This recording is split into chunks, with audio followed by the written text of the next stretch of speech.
کیا عام مردے قبر میں سنتے ہیں؟ بابا عام مردے کا سننا اتنا ہے کہ وہ فرشتوں کے سوالات و جوابات سنتے ہیں، آپ قبر پہ جائیں تو آپ کا سلام سنتے ہیں، باقی عام مردہ ہر وقت ہر بات کو ہر جگہ سنتا ہے، ایسا ثبوت کا معاملہ نہیں ہے۔ اس بارے میں خاموش رہنا بہتر ہے۔ ہم سماع فی الجملہ کے قائل ہیں کہ جتنی باتیں حدیث میں ہیں، سلام کے وقت ہے یا جو ہے نا کیا کہتے ہیں وہ باقی معاملات جتنی شریعت سے ثابت ہیں تو وہ تو سننا کا عقیدہ رکھا جائے، اور جہاں نہیں ہے وہ معاملہ اللہ کے حوالے کیا جائے۔ لیکن یہ قانون عام مردے کے لیے ہے، رسالت مآب علیہ السلام کے لیے نہیں ہے۔ حضور پاک علیہ السلام قبر کے قریب حضور پاک علیہ السلام خود سنتے ہیں اور جواب عطا فرماتے ہیں۔ یہاں کچھ لوگ کہتے ہیں کہ 3 طلاقیں اکٹھی دو تو نہیں ہوتی۔ 3 طلاقیں جو بندہ اکٹھی دیتا ہے وہ گناہ کرتا ہے، غلط کرتا ہے۔ 3 طلاقیں اکٹھی دینا ناجائز اور بدعت ہے، لیکن جس بے ایمان نے 3 طلاقیں اکٹھی دے دی ہیں تو طلاق واقع ہو جاتی ہے۔ بھائی کسی کے چہرے پہ یوں تھپڑ مارنا گناہ ہے، لیکن کوئی بے ایمان مار دے تو لگ تو جاتی ہے۔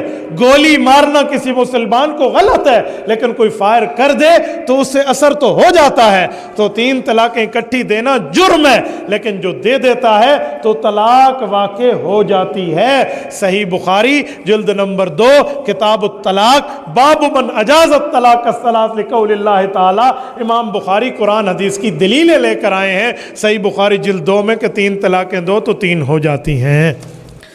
عقیدہ حیات النبی کا معنی ہے انبیاء کرام وفات کے بعد اپنی قبور مطہرہ میں زندہ سلامت تشریف فرما ہیں۔ وفات کے بعد خصوصاً میرے پاک پیغمبر صلی اللہ علیہ وسلم کو قبر میں خاص قسم کی حیات حاصل ہے، جس کی وجہ سے قبر پہ حاضر ہونے والوں کا حضور پاک سلام خود سنتے ہیں۔ یہ ہے عقیدہ حیات النبی، اور دور سے پڑھا جانے والا فرشتے پہنچاتے ہیں۔ جو شخص اس عقیدے کا منکر ہو، ہم اس کے پیچھے نماز پڑھنے کے قائل نہیں ہیں۔ بابا اپنی نمازوں کو بچاؤ۔ تقلید کرنا کیوں ضروری ہے؟ تقلید کہتے ہیں دین کے مسائل میں ماہر شریعت کی بات میں مہارت کو تسلیم کرنا۔ تو اگر آپ دنیا کے ہر میدان میں ماہر کی رائے مانتے ہیں تو جو دین کا ماہر ہے، جس نے سال ہا سال لگا کر اپنی کالی داڑھی کو سفید کر لیا اور وہ دین کا ماہر ہے، تو آپ دین کے ماہر کی بات ماننے پر آپ کو اشکال کیوں ہے؟ آپ کہتے ہیں میں خود تحقیق کروں گا، تو ٹھیک ہے بھائی، جب جہاز میں بیٹھو پائلٹ کو پکڑ کے نیچے پھینکو، کہا میں خود چلاؤں گا، ٹھیک ہے؟ جب ڈائیو میں بیٹھو وہاں سے ڈرائیور کو پکڑ کے نیچے کرو، خود چلاؤں گا، مجھے تیرے اوپر کوئی اعتماد ہے تو کہیں لگا دے۔ تو بھائی آپ کو ڈرائیوری کی مہارت پر اعتماد ہے، پائلٹ کی آپ کو ایکسپیرینس سرٹیفکیٹ پر اعتماد ہے، تو جو شریعت کا مسئلہ سمجھا رہا ہے، بتا رہا ہے، اس دین کے ماہر کی بات آپ کیوں نہیں مانتے؟ اور ایک وقت میں ایک امام کی تقلید کیوں ہے؟ تو بھائی ایک وقت میں بندہ ایک ہی دروازے سے گزر سکتا ہے، دروازے تو تینوں مسجد کے ہیں، تو ایک وقت میں ایک ہی سے آپ گزر سکتے ہیں۔ آپ کہیں میں اس دروازے سے ہوں، اس دروازے، پھر دروازے بدلتے رہیں گے، مسجد تک نہیں آ پائیں گے آپ۔ تو اگر آپ نے شریعت اسلامیہ کی پیروی کرنی ہے تو کسی ایک ماہر کی بات مانیں، ورنہ ماہر بدلتے رہو گے آپ نے پیروی نہیں کر سکنی۔ تراویح کی نماز بعض اوقات لوگ 8 بتاتے ہیں، بھائی تراویح 20 رکعت ہے، جو 8 کی حدیث ہے وہ سچی ہے، لیکن وہ تہجد کے لیے ہے، تراویح کے لیے نہیں ہے۔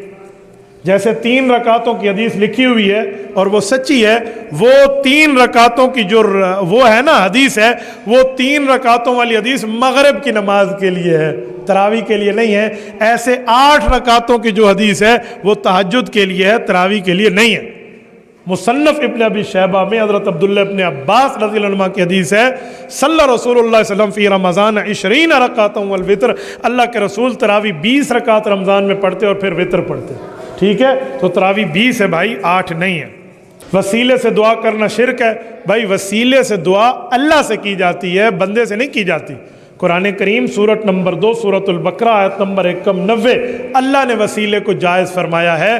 وَكَانُوا مِن قَبْلُ يَسْتَفْتِحُونَ عَلَى الَّذِينَ كَفَرُوا، فرمایا پچھلے لوگ جب کافروں سے جنگ کرتے تو حضور پاک کا وسیلہ دیتے، پچھلی امتوں کے لوگ، اللہ انہیں فتح عطا فرماتے۔